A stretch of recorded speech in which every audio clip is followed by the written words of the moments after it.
ఓం శ్రీ గణేశాయ నమః. శ్రీ సరస్వత్యై నమః. శ్రీ గురుభ్యో నమః. ఓం శ్రీ కృష్ణాయ పరమాత్మనే నమః.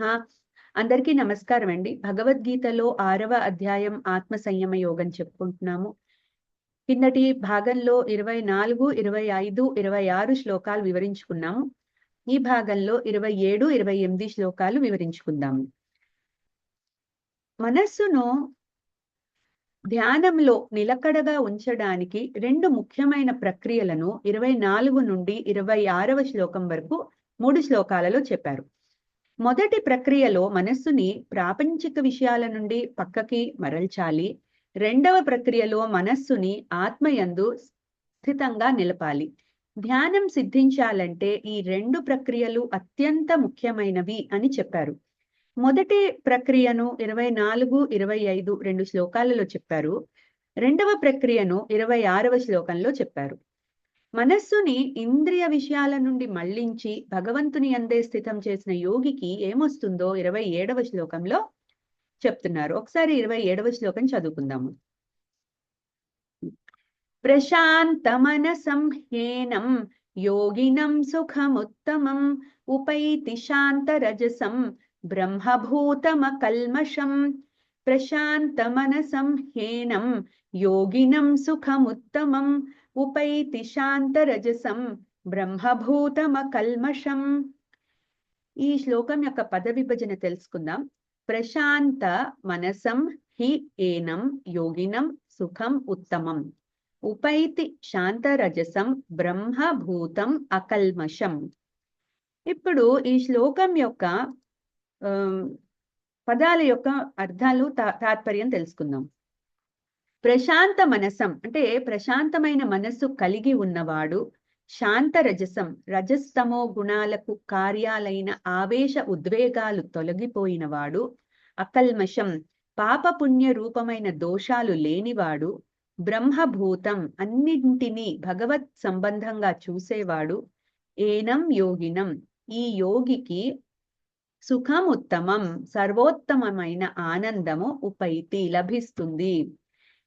ప్రశాంతమైన మనసు కలిగి ఉన్నవాడు, రజస్తమో గుణాలకు కార్యాలైన ఆవేశ ఉద్వేగాలు తొలగిపోయినవాడు, పాపపుణ్య రూపమైన దోషాలు లేనివాడు, అన్నింటినీ భగవత్ సంబంధంగా చూసేవాడు అయిన యోగి సర్వోత్తమైన ఆనందమును పొందుతాడు అని చెప్తున్నారు ఈ శ్లోకంలో.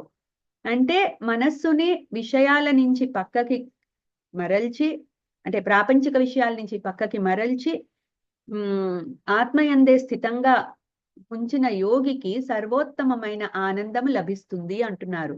అంటే ఇది ఇక్కడ ఒక రకంగా మోక్షం గురించి చెప్తున్నారు.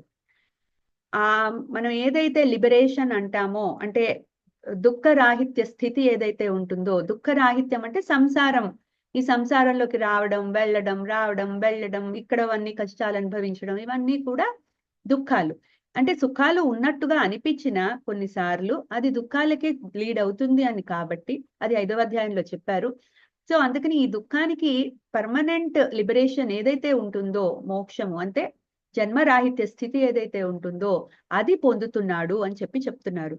సో పైన 2 శ్లోకాల్లో చెప్పినట్టు మనస్సుని ఇంద్రియ విషయాల నుండి మళ్లించి భగవంతుని అందే స్థితం చేసిన యోగికి మనస్సులో ఎటువంటి ఒడిదడుకులు లేకుండా ప్రశాంతంగా ఉంటుంది. ఎందుకంటే దానికి కావాల్సిన ప్రిపరేషన్ కర్మయోగంలో జరిగిపోయింది. మనం ఆల్రెడీ చెప్పుకున్నాం. ఆ స్థితికి వెళ్ళాడంటే అది ఒక రోజులో వచ్చింది కాదు. ఆ ప్రిపరేషన్ కర్మని ఈశ్వరార్పణ బుద్ధితో, ప్రసాద బుద్ధితో నిష్కామంగా చేసిన కర్మయోగికి ఎట్లా అయినా ఈ ద్వంద్వాలు అవి పోతాయి. సో ఆ మనసు అనేది ప్రశాంతంగానే ఉంటుంది. దానికి తోడు ఈ ప్రాపంచిక విషయాలని తొందరగా దాని నుంచి బయటికి రాగలుగుతాడు. సో అందుకని అతని మనసు ప్రశాంతంగా ఉంటుంది.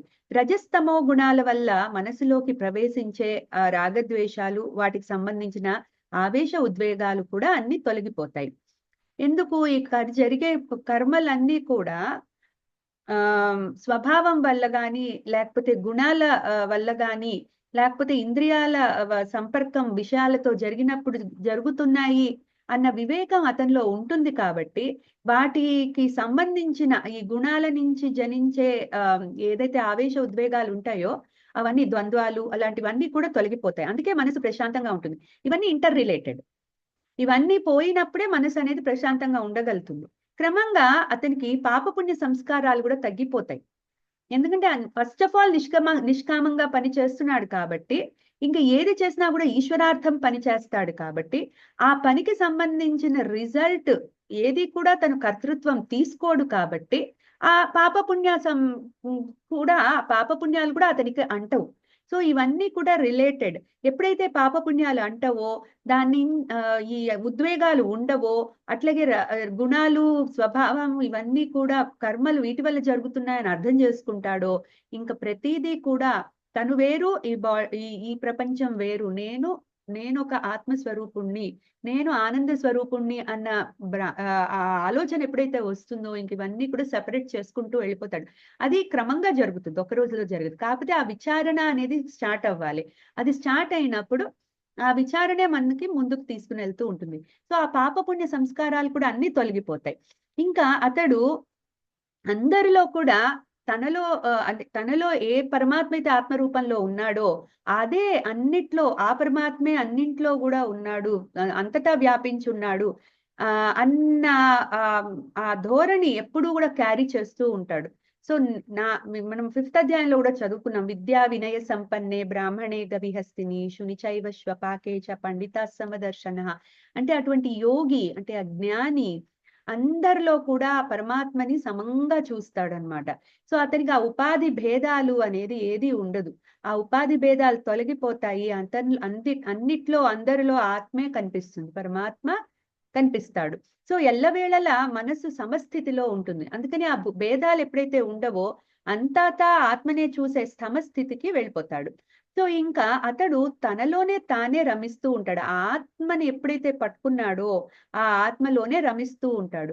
అండ్ బయట ఆత్మే, లోపల ఆత్మే, ఇంకేముంది, అంతా ఆత్మే అన్న ఆ భావన ఏదైతే ఉందో, దానివల్ల అతను ఈ సర్వోత్తమైన ఆనందాన్ని పొందుతాడు అని చెప్తున్నారు.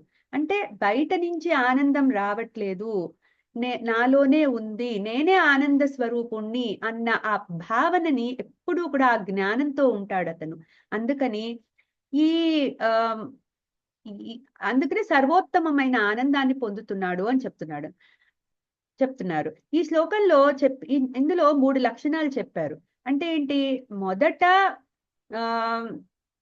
మనసును ప్రశాంతంగా ఉంచుకోవాలి. తర్వాత రజోగుణ సంబంధమైన ఉద్వేగాలు, ఆవేశాలు తగ్గించుకోవాలి.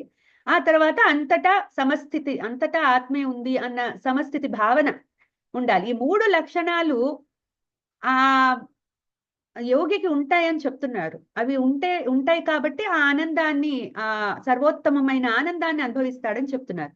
అయితే మరి మనవంటి సాధకులకి ఇది మనకు కాదా ఇది అనే డౌట్ వస్తుంది కదా, అది యోగులకైనా మనకు కాదా అని.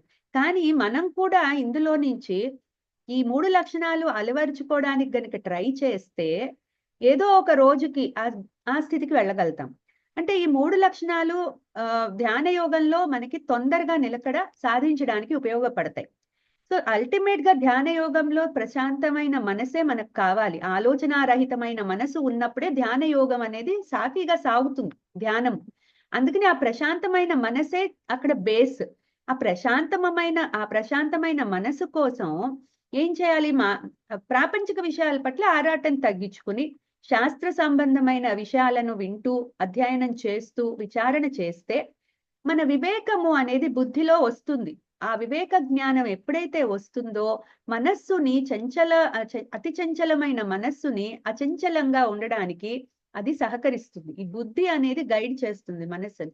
మనం కిందటి భాగంలో కూడా చెప్పుకున్నాం, ఈ శాస్త్ర జ్ఞానం ఎప్పుడైతే బుద్ధికి ఇస్తామో, ఆ వివేకయుక్తమైన బుద్ధి మన మనస్సుని కరెక్ట్ డైరెక్షన్ లో గైడ్ చేస్తుంది, మనం నడిపిస్తుంది.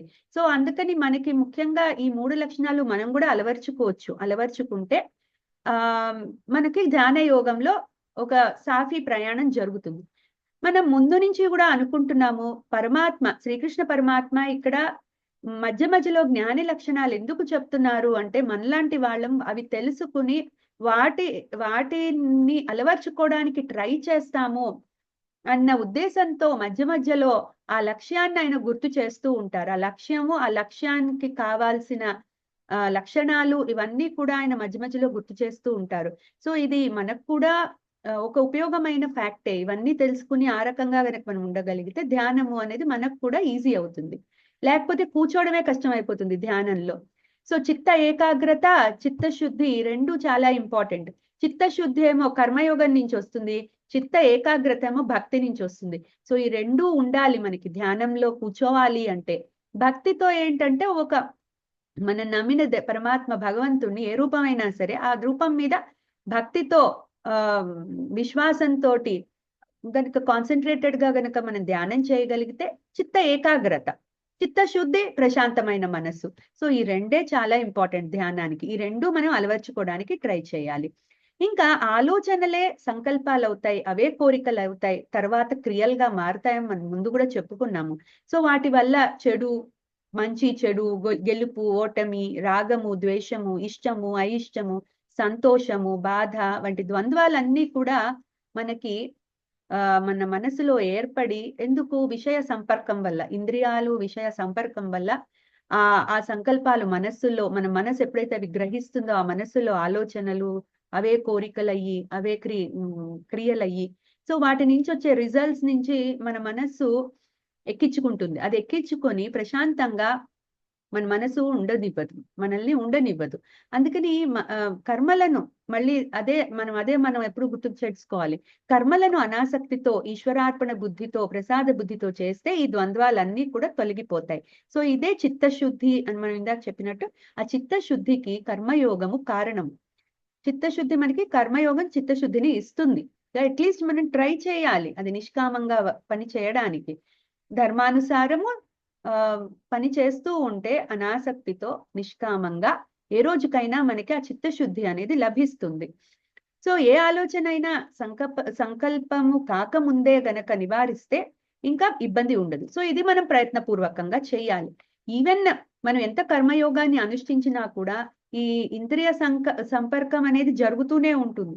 ఈ వరల్డ్ లో మనం ఇక్కడ ఉన్నాం కాబట్టి, గృహస్థాశ్రమంలో ఉన్నాం కాబట్టి ఇది జరుగుతూనే ఉంటుంది. సో ఎల్లవేళలా మనం అప్రమత్తంగా ఉండాలి, అది తప్పదు.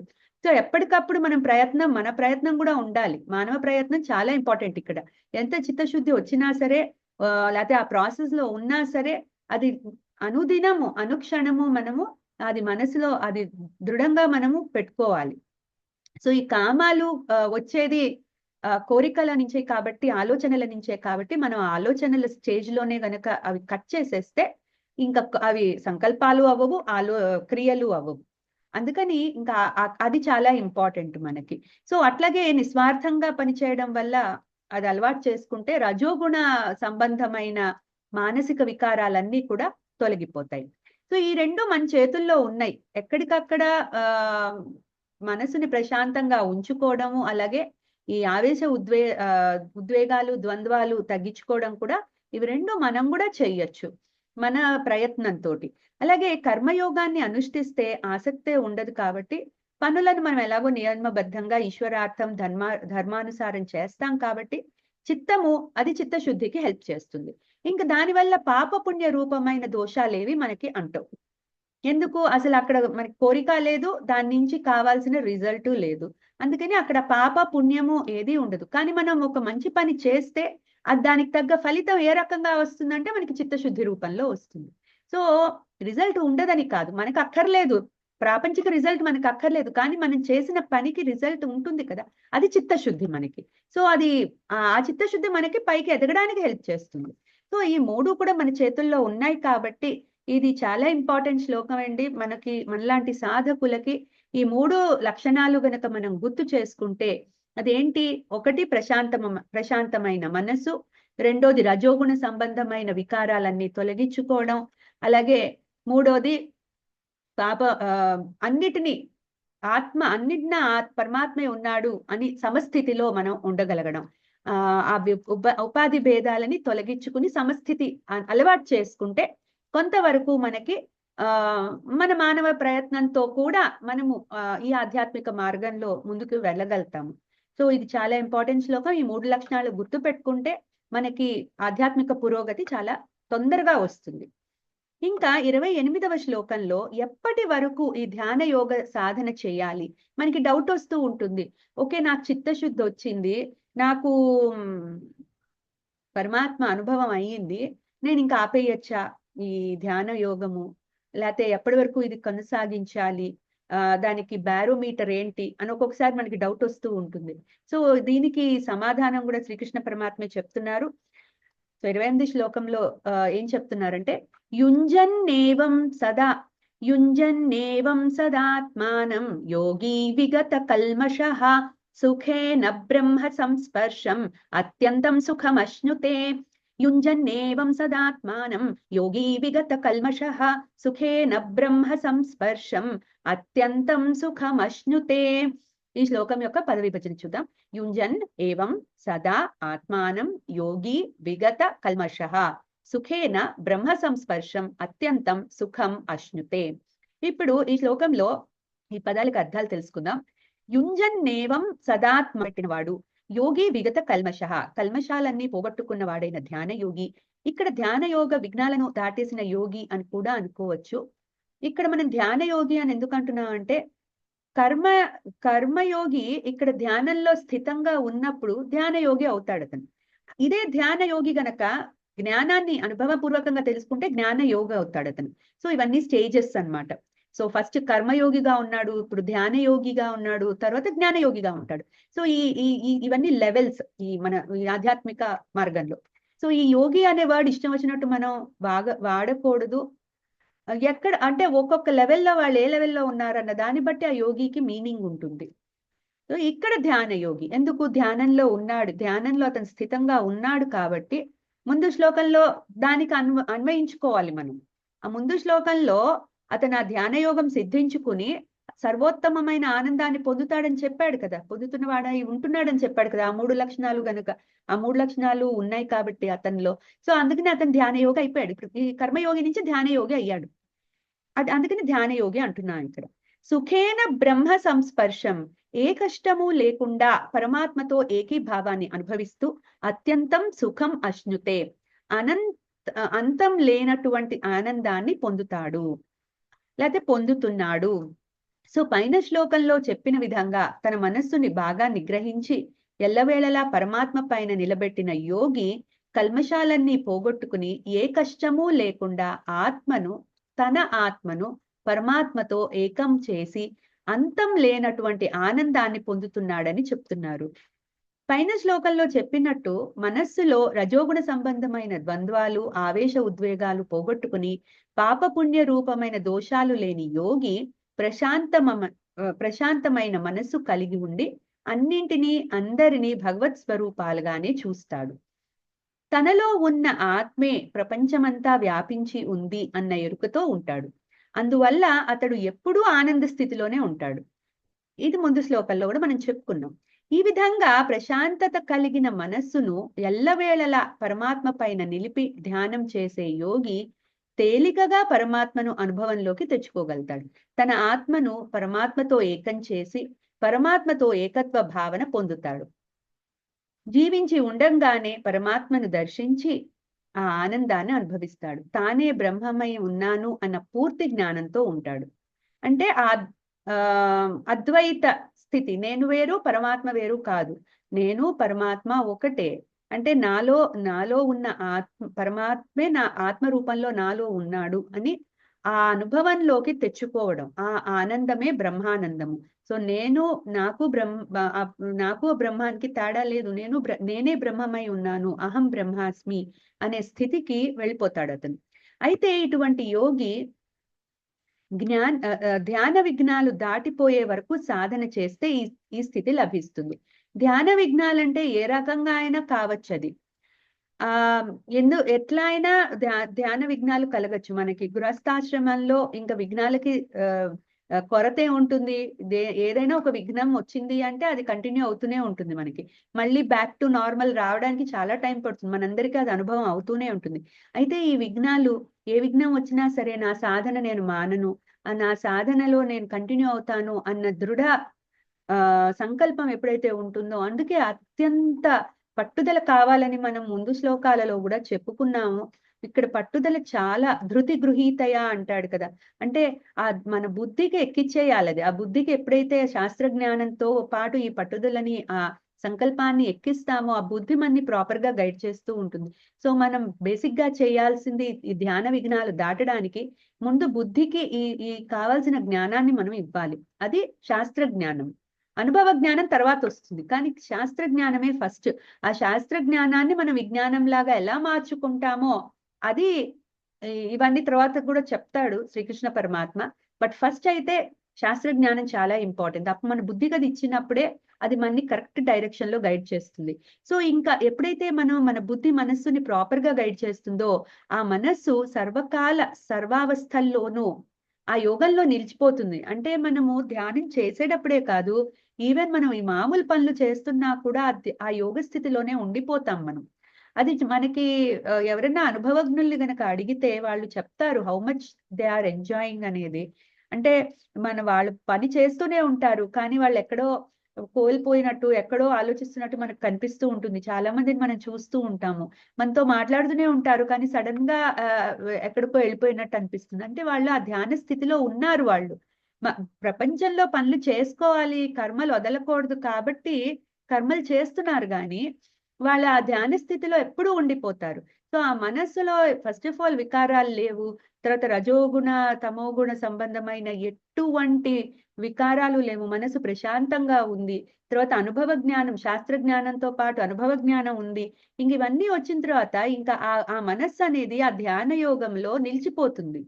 సో ఇక్కడ పరమాత్మతో ఏకత్వ స్థితినే యోగము అని చెప్తున్నారు. ఇప్పుడు మన యోగానికి అర్థం మనం ముందు నుంచి ముందు కూడా చెప్పుకున్నాము. యోగము అంటేనే కలయిక. ఆ పరమాత్మతో ఈ జీవాత్మ వెళ్ళి పరమాత్మతో కలవడమే యోగము. సో ఇక్కడ మనకి లెవెల్స్ దాటే కొద్దీ యోగంకి మీనింగ్స్ కూడా మనకి హయ్యర్ లెవెల్ కి వెళ్తూ ఉంటాయి.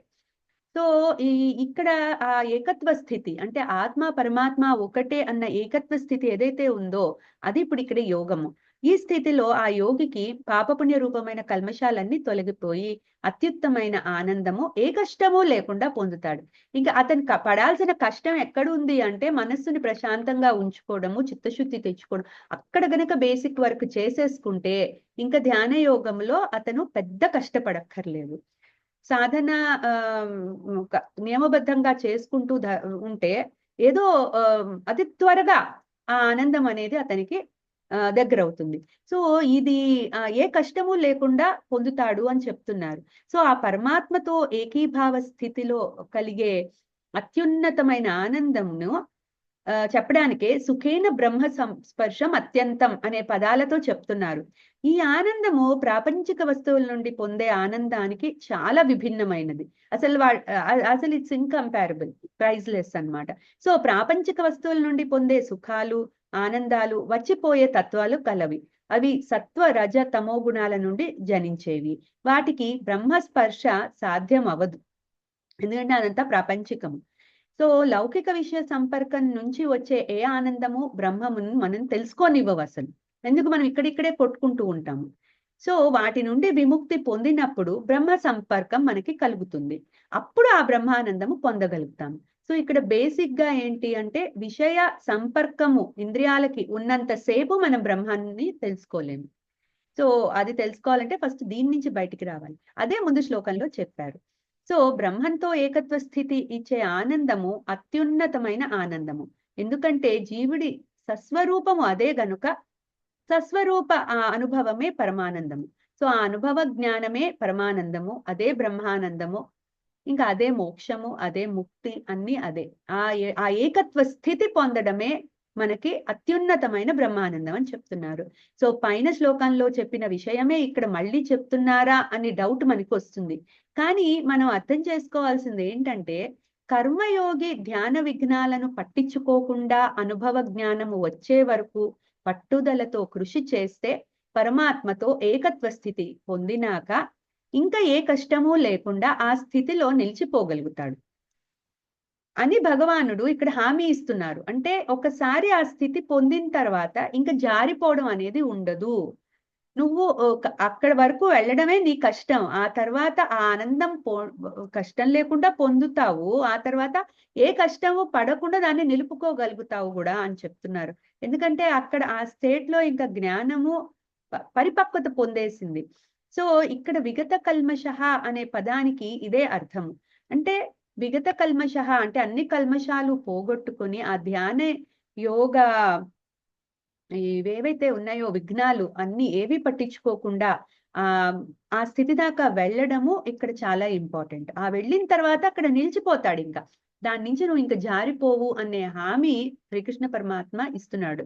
సో అర్జునుడికి ఇది ఎంత ఇంపార్టెంట్ అంటే అంటే ఆ టైంలో అర్జునుడికి ఎందుకు ఇది చెప్పాల్సి వచ్చింది అంటే ఆయన సన్యాస యోగమే నా కరెక్ట్ ఈజీ మోక్షానికి, అయితే నువ్వు నన్ను కర్మ ఎందుకు చేయమంటున్నావు అని అడిగిన ప్రశ్నకి 3వ అధ్యాయంలో అడిగాడు, మళ్ళీ 5వ అధ్యాయంలో కూడా అడిగాడు. సో దానికి శ్రీకృష్ణ పరమాత్మ కర్మ ద్వారానే నువ్వు ఆ స్టేట్ కి వెళ్తావు అని చెప్పి నొక్కి నొక్కి చెప్తున్నారు. ఇంకా ఆ స్టేట్ కి వెళ్ళిన తర్వాత నువ్వు ఇంకా జారు. కానీ ఈ ప్రిపరేషన్ చాలా ఇంపార్టెంట్. ఈ రూట్ ఏదైతే ఉందో కర్మయోగం నుంచి ఆ జ్ఞాన నిష్ఠ కలిగి ఆ తర్వాత ధ్యాన యోగంలోకి వెళ్ళి ఆ తర్వాత అనుభవ జ్ఞానం తెచ్చుకొని ఆ తర్వాత అందులో నిలిచిపోవడము అనేది ఇదంతా ఒక రూట్. ఇది కర్మయోగంలోనే సాధ్యపడుతుంది. కర్మయోగం చేయకుండా నీకు ఇది రాదు అని చెప్పడానికి ఇంకొకసారి ఇవన్నీ కూడా ఆయన ఎగ్జాంపుల్స్ గా చెప్తున్నారు. సో ఇది అర్జునుడికే కాదు మనకు కూడా ఇవన్నీ లెసన్సే. సో ఇక్కడి నుంచి మనం నేర్చుకోవాల్సింది ఏంటి అంటే అర్జునుడిని నిమిత్తంగా చేసుకుని శ్రీకృష్ణ పరమాత్మ మన వంటి వాళ్ళకే ఇవన్నీ అందించారు. ఇప్పుడు మనము వేదాలు చదువుకోలేదు, ఇవన్నీ ఉపనిషత్తులలో ఉన్న జీవ బ్రహ్మ ఐక్యం గురించి చెప్పే వాక్యాలే ఇవన్నీ. కానీ అది మనకి ఉపనిషత్తులు మనం చదవట్లేదు కాబట్టి మనకి అవన్నీ తెలుసుకునే అవకాశం తగ్గిపోయింది. కాబట్టి భగవద్గీత చదువుకుంటే వాటి సారమే ఇది కాబట్టి మనకి ఎప్పటికో అప్పటికి ఆ విచక్షణ వచ్చి ఆ జ్ఞానం మనము పొందగలుగుతాము. సో ఈ రూట్ ఏదైతే ఉందో అది మనకి ఎప్పుడు కూడా గట్టిగా పట్టుకోవాలి. సో దానికి బేస్ అంతా కర్మయోగమే. సో ఇంకా 29వ శ్లోకంలో ఆ ధ్యానంలో సిద్ధి పొందిన యోగి యొక్క మరొక లక్షణం చెప్తారు. ఆ అక్కడ అది మనం వచ్చే భాగంలో తెలుసుకుందాము. ఇప్పుడు ప్రస్తుతం చాలండి, వాటికి ఇది ముగించుకుందాం. సో ఈ 2 శ్లోకాలలో మనం చాలా ఇంపార్టెంట్ గా తెలుసుకోవాల్సిన 3 లక్షణాలు మనము అలవర్చుకోవాలి. ఒకటి ప్రశాంతమైన మనస్సు, అట్లాగే రజస్తమో గుణాల నుంచి వచ్చే ఆవేశ ఉద్వేగాలు తగ్గించుకోవాలి. తర్వాత ఏకత్వ అంతటా బ్రహ్మమే ఉంది అన్న ఏకత్వ స్థితిని అలవాటు చేసుకోవాలి. తర్వాత ధ్యాన విఘ్నాలు ఎన్నొచ్చినా కూడా వాటిని అధిగమించి ధ్యానంలో మనం కంటిన్యూ చేయాలి సాధన అనేది. సో ఈ 3 ఈ 4 ఇవాళ మనం నేర్చుకున్నాము. ఒకసారి 2 శ్లోకాలు చదువుకుని ముగించుకుందాం. ప్రశాంత మనసం హ్యేనం యోగినం సుఖముత్తమం ఉపైతి శాంత రజసం బ్రహ్మభూతమకల్మషం యుంజన్నేవం సదాత్మానం యోగి విగత కల్మషః సుఖేన బ్రహ్మ సంస్పర్శం అత్యంతం సుఖమశ్నుతే. చాలండి, మళ్ళీ వచ్చే భాగంలో కలుసుకుందాము. ధన్యవాదాలు. జ్ఞానానందమయం దేవం నిర్మల స్ఫటికాకృతిం ఆధారం సర్వ విద్యానాం హయగ్రీవముపాస్మహే. ఏతత్ ఫలం శ్రీ సద్గురు దివ్య చరణారవిందార్పణమస్తు. సర్వం శ్రీకృష్ణార్పణమస్తు. ధన్యవాదాలండి, మళ్ళీ కలుసుకుందాం.